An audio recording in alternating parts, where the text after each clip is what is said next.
Now I get to do something which I've been looking forward to doing for quite a while, and that is refitting what makes this car special, and that is the turbocharger. So I've got myself a proper manifold cylinder head gasket, decent one, a stud and nut kit rather than using the original bolts. And you might remember I chased out and re-tapped all of the holes on the front of the cylinder head because they're a weak spot. So without further ado, I shall mount the turbo.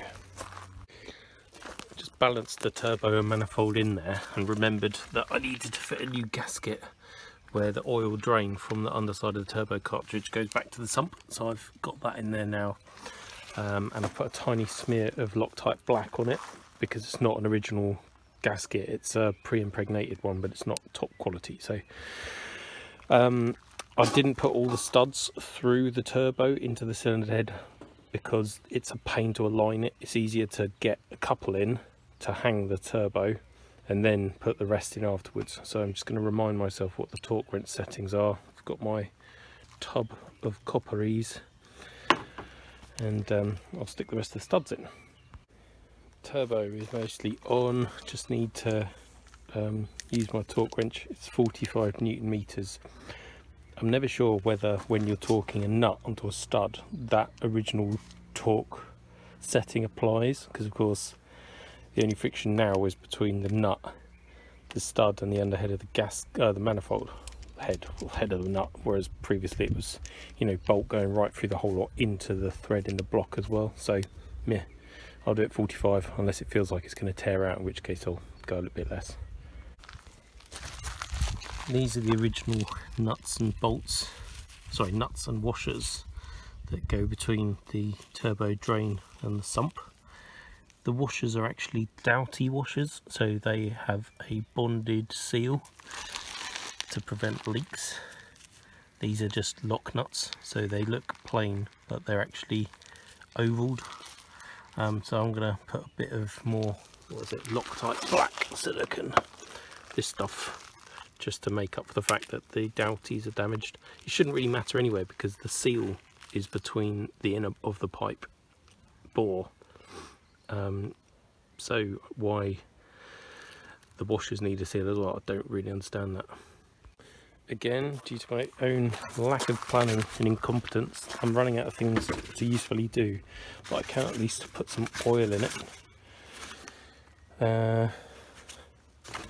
That's what I'm using. I can't remember why. I think I read about it on the internet and someone said it was good, so I'm using it. It's semi-synthetic 1040. Or is that fully synthetic? No, it's fully synthetic. Anyway, no idea if that's any good, but that's what I'm putting in there.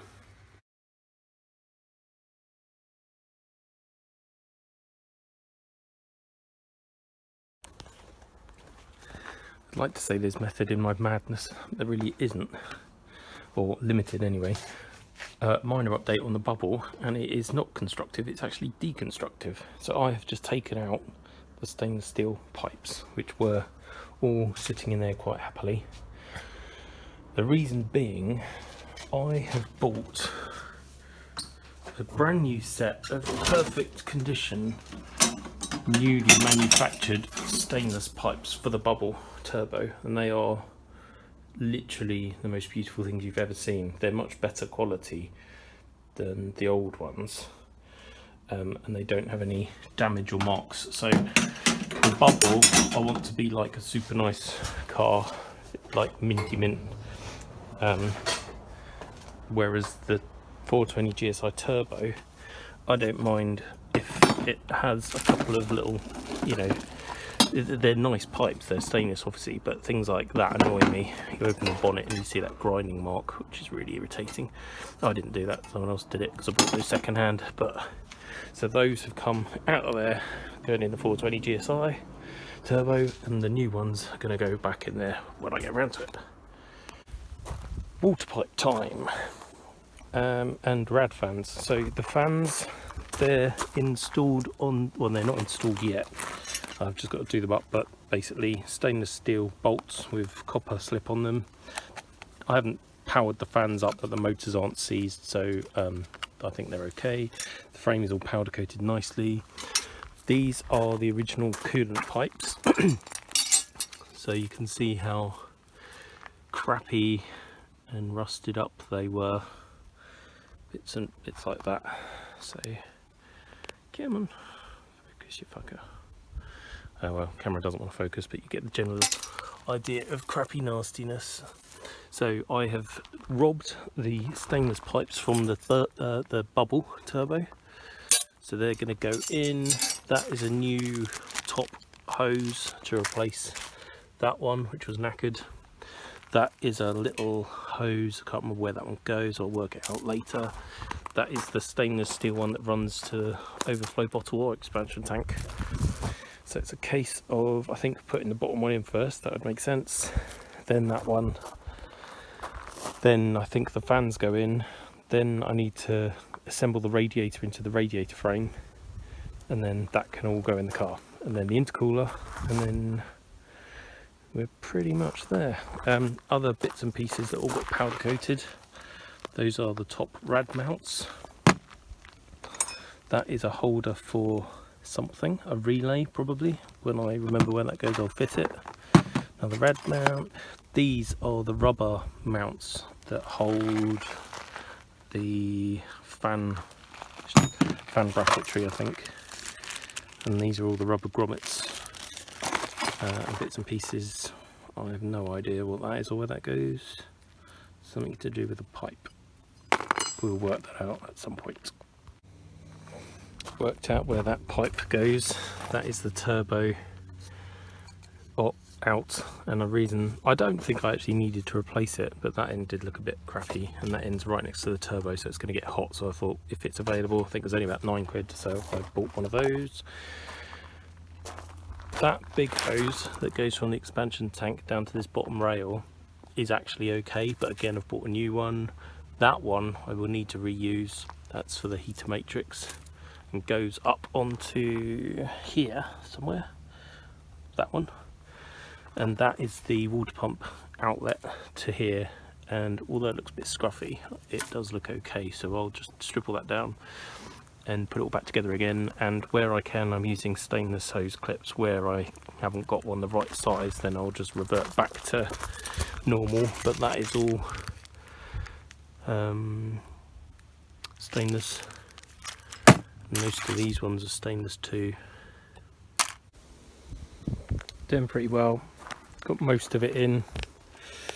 The new top pipe with stainless, the bracket which is a heat shield, coolant rail return up to the expansion tank. That's all low pressure, so I've just put some new zinc passivated lock spring things. Excuse me. That's all done to the heater matrix. That's with stainless as well. It runs down here. That's the new pipe. This pipe is old but good. That pipe that runs all the way down to here, that's new. Stainless. That's the original, but actually really good nick. That's the elbow, that's okay. That's just loose fitted at the moment. I need a little loop of hose to go to there, which I think might be that one. Must be that one. I haven't got anything else. Yep, that's that one. So again, it's low pressure, so I'll just put some more of these snap rings on. I'm trying to remind myself what order it goes. I think the fans have to go in next, then the radiator. But I'm going to power up the laptop and look at some of the photos, because I'm not really happy with how some of this is routed. That just seems to be hanging in free air, which looks a bit gammy. So whether that's supposed to run under there, I don't know. You would think it would just fret and chafe on things. There's no impression mark on the sound deadening, so I think it must just go like that. But it would be good to remind myself, and I can remind myself how all of the bracketry went in here. I know those. Where does it go? So that goes like that, one each side. These, that makes sense. So that went like like that in there,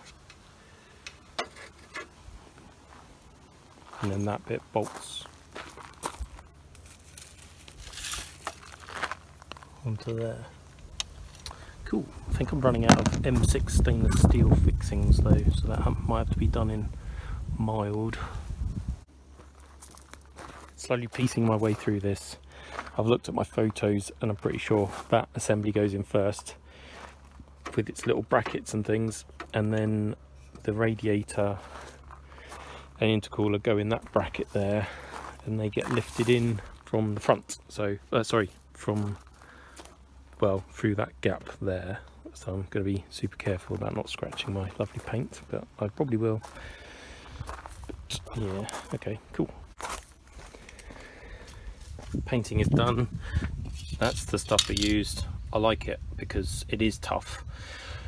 Simonites or Simonize, I don't know, but it's good. It's not that expensive. I buy it in bulk off eBay, but it leaves quite a good finish. It's reasonably surface tolerant and you don't need a primer for it, so as long as it's clean and degreased, it'll stick, and it does last quite a long time. And I like the gloss stuff because it's easier when you wash it. It just kind of, the dirt comes off rather than matte and things. But anyway, that's the record radiator, standard core. I haven't triple cored it or anything, just twin, but good enough because that car's got an oil cooler, so it shouldn't get too hot anyway. That is a real tight squeeze. Rads, fans and everything went in first. Then I half assembled the frame. Oh, is that a scratch? No, that's all right. Half assembled the frame but left these loose, and I didn't do, where is it? There's a bolt hole up here somewhere. Didn't do that up. And then wiggled it in, trying desperately hard not to scratch it on either the turbo or that power steering pipe. But it's in. I just need to now bolt up the frame, then the intercooler can go back in. One slightly annoying thing is that in my struggle, the little rubber mount there debonded, so I'll have to bond it back together again, probably some black tiger seal. And it's getting towards the end of the day for me, and I'm debating whether or not I should bother fitting the intercooler, because I'm not going to finish this tonight anyway. I might leave the intercooler out because I'd quite like to smarten it up, maybe give it a dusting of silver. I don't know. Paint always peels off. It's nice actually if it's just mellowed with age. I might put it in, might not, don't know. Really, watch this space. Fitted that pipe, new clips on it. I've also found a whole load more stainless Jubilee clips, which I forgot I had. So I can put the upper elbow pipe in, that one, now the rad's in, and a few other bits and pieces, rad mounts, stuff like that. I'm officially out of time for today. Hopefully I'll be back here in about a week, and really there's not a lot to do. I need to resecure the power steering cooler, work out what I'm doing about an inlet, because I don't have the original air box. It was running a cone filter, so I'll probably reinstate that. I need to find a battery. Need to fix or glue back together the cam position sensor, which I broke. I need to make my gaskets for the exhaust, buy some coolant, put the bumper on really, and pump the tyres up, and then fingers crossed it'll be mobile, although not road legal, so still won't be able to do any road testing, but it will at least be a car again, so fingers crossed that's not too long away.